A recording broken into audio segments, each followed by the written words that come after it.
Halo semua, kami dari kelas Fismek 12 yang beranggotakan Ali Arya Satyana dari Departemen Teknik Kimia, Arneta Puspita dari Departemen Teknik Kimia, dan Nabila Ramadhani dari Departemen Teknik Elektro. Kami akan menjelaskan tentang satuan, besaran, dan vektor yang mana adalah salah satu materi dari kelas Fisika dan Mekanika. Materi yang akan pertama kami bahas adalah tentang besaran fundamental, mekanikan, dan satuannya. Pertama-tama, ada besaran yang dapat didefinisikan hanya dengan menggambarkan bagaimana cara mengukurnya. Misalnya, massa emas sama dengan 5 kali massa anak timbangan. Sedangkan, besaran fundamental atau bisa disebut dengan besaran dasar adalah besaran yang berdiri sendiri dan tidak diturunkan dari besaran yang lain, yaitu length, time, and mass. Jadi, besaran fundamental dibagi menjadi 3. Yang pertama adalah length dengan satuan meter atau M, lalu time dengan satuan second atau S, dan yang terakhir adalah mass dengan satuan kilogram atau kg. Satuan juga mempunyai beberapa prefiks untuk SI unit seperti iota, zeta, eksa, peta, tera, giga, mega, kilo, hekto, dan yang lain-lain sebagainya seperti yang sudah tercantum dalam tabel. Berikut juga multiplying factornya beserta simbolnya.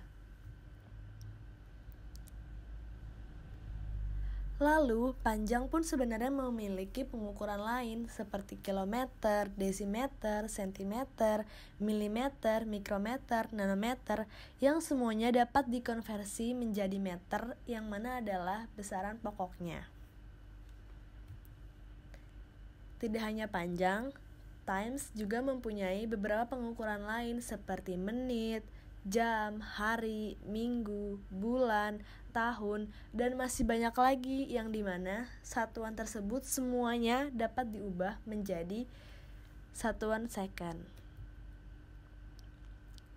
Lalu, mass juga mempunyai beberapa pengukuran lain seperti kilogram, hektogram, dekagram, gram, desigram, sentigram, miligram yang semuanya bisa dikonversi menjadi kilogram sesuai dengan aturan yang dimana setiap naik dibagi 10 dan setiap turun dikali 10.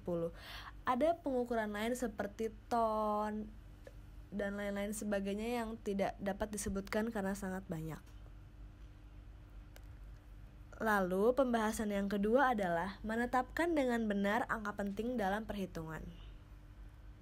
Pertama, kami akan membahas tentang aturan angka penting. Aturan angka penting yang pertama adalah semua angka yang bukan angka 0 adalah angka penting.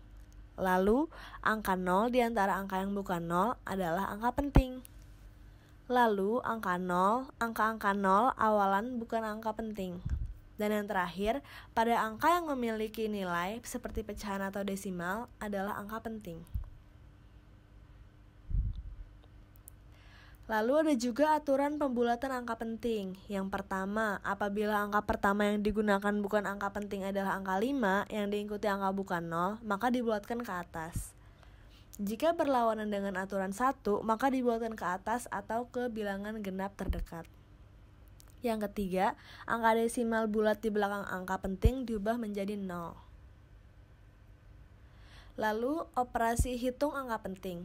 Pertama, penjumlahan dan pengurangan. Ketika kita menambah atau mengurangi angka penting tidak digunakan. Aturannya adalah gunakan desimal yang paling besar ketidakpastiannya atau angka yang paling tidak teliti. Sedangkan untuk perkalian dan pembagian, kita mengalihkan atau membagi angka, maka hasil dari perhitungan tersebut memiliki jumlah angka penting sebanyak angka penting yang paling sedikit dari komponen perhitungan.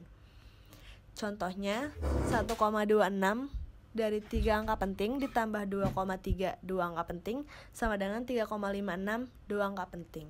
Yang kedua, 1,69 3 angka penting dikali 2,09 3 angka penting sama dengan 3,53 3 angka penting. Selanjutnya, saya Nabila. Saya akan menjelaskan tentang perbedaan besaran skalar dan besaran vektor. Pertama, bayangkan kamu sedang berdiri dan teman kamu bilang ada sebuah kotak yang harus dicari 50 km dari titik di mana kamu berdiri. Kemanakah arah yang dituju? Bisa jadi ke sini, atau kedua arah lainnya. Hal ini disebut satu dimensi informasi di mana kamu hanya mengetahui jarak dari tempat kamu berdiri, namun kamu tidak mengetahui arahnya. Satu dimensi informasi inilah yang disebut dengan besaran skalar. Untuk mendapatkan kotak tersebut, teman kamu harus memberitahu kemana arah yang kamu tuju. Hal ini yang disebut dengan dua dimensi informasi, di mana kamu mengetahui jarak dan arah.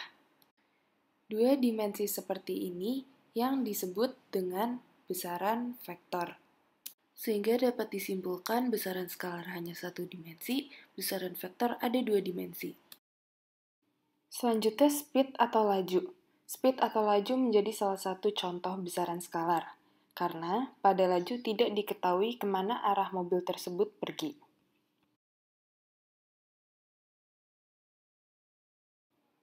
Lalu selanjutnya ada velocity atau biasa yang disebut dengan kecepatan, merupakan besaran vektor. Karena pada kecepatan tidak hanya lajunya saja yang diketahui, namun arahnya pun juga diketahui.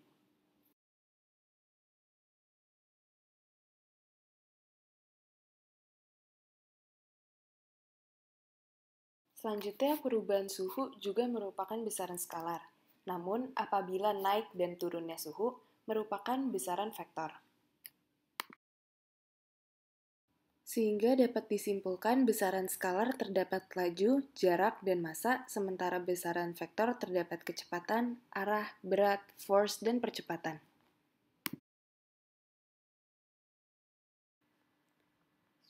Pada pembahasan selanjutnya, saya akan membahas tentang penjumlahan vektor menggunakan metode triangle.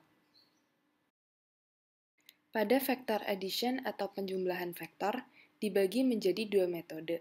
Yang pertama, triangle law, dan yang kedua, parallelogram law. Yang kita pelajari saat ini adalah triangle law.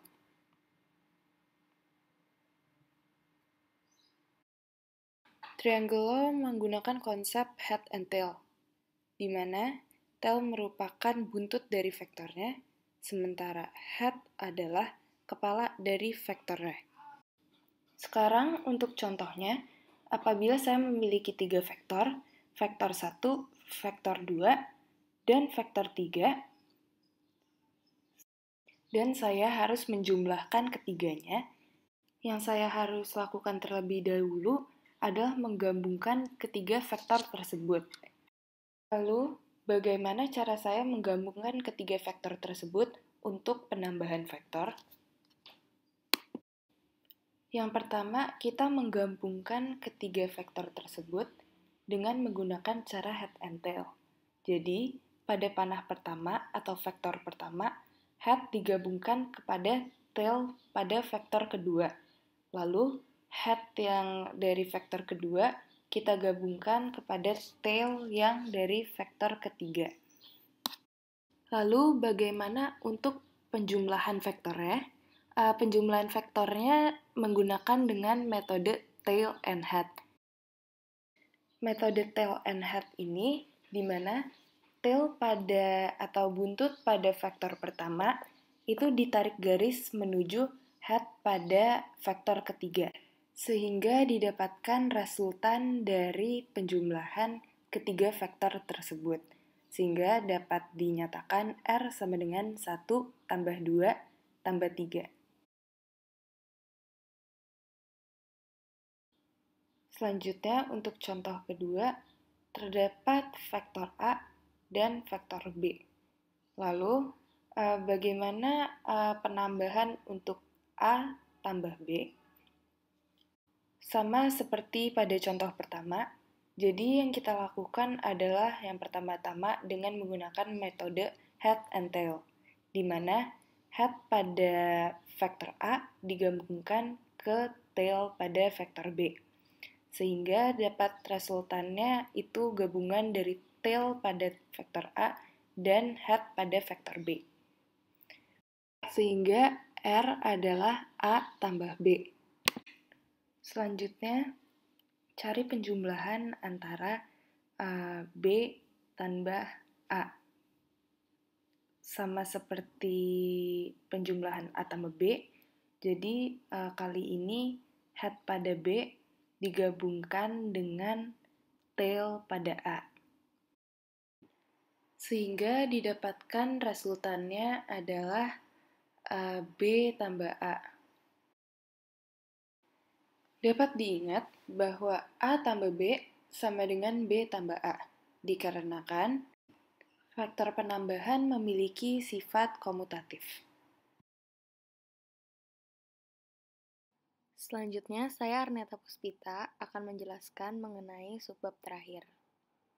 Untuk subbab yang terakhir adalah multiplying factors by factors atau perkalian vektor dengan vektor. Terdapat dua jenis perkalian vektor, yaitu the scalar products atau dapat disebut juga sebagai perkalian metode dot, dan the vector products yang disebut juga sebagai perkalian metode cross. Untuk metode dot, caranya adalah dengan mengalihkan tiap komponen vektor lalu ditambahkan, dan sedangkan untuk metode cross, caranya adalah mencari determinan dari matriks yang telah dibuat dari tiap komponen vektor. Ini adalah salah satu contoh dari cross product. Dapat dilihat komponen vektor A ada 1,3,4 atau dapat ditulis juga sebagai I plus 3J plus 4K. Lalu komponen vektor B 2,7,5 dapat ditulis juga sebagai 2I plus 7J min 5K.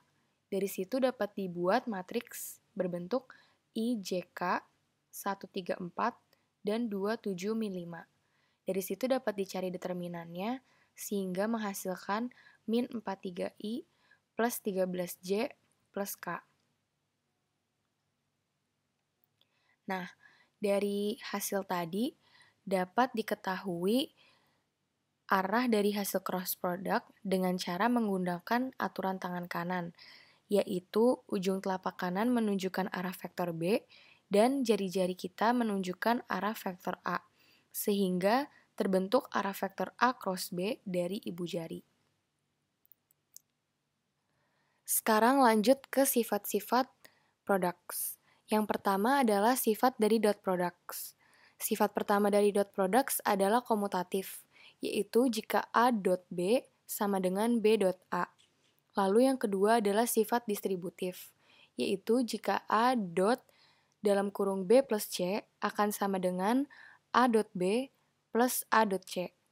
Lalu jika suatu konstanta atau angka dikalikan kepada operasi ini, seperti dalam kurung C kali A dot B akan sama dengan C dalam kurung A dot B dan A dot dalam kurung C kali B. Lalu jika kedua vektor yang sama di dot akan menghasilkan determinan dari vektor tersebut dikuadratkan. Dan yang terakhir adalah jika 0 dioperasikan dot dengan suatu vektor, hasilnya akan 0. Lalu untuk sifat-sifat the cross products, yang pertama adalah tidak komutatif, atau A cross B tidak sama dengan B cross A, tetapi A cross B sama dengan min B cross A. Lalu sifat yang kedua adalah distributif, yaitu A cross dalam kurung B plus C sama dengan A cross B plus A cross C. Yang ketiga, tidak asosiatif, yaitu dalam kurung A cross B cross C tidak sama dengan A cross dalam kurung B cross C.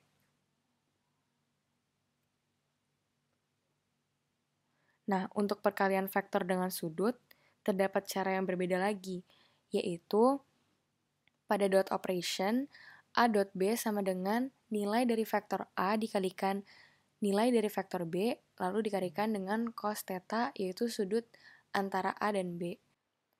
Sehingga nilai dari cos theta adalah A dot B per nilai vektor A dikali nilai vektor B.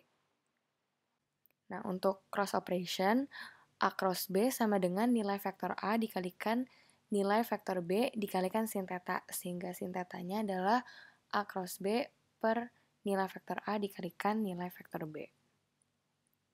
Nah, contohnya seperti ini.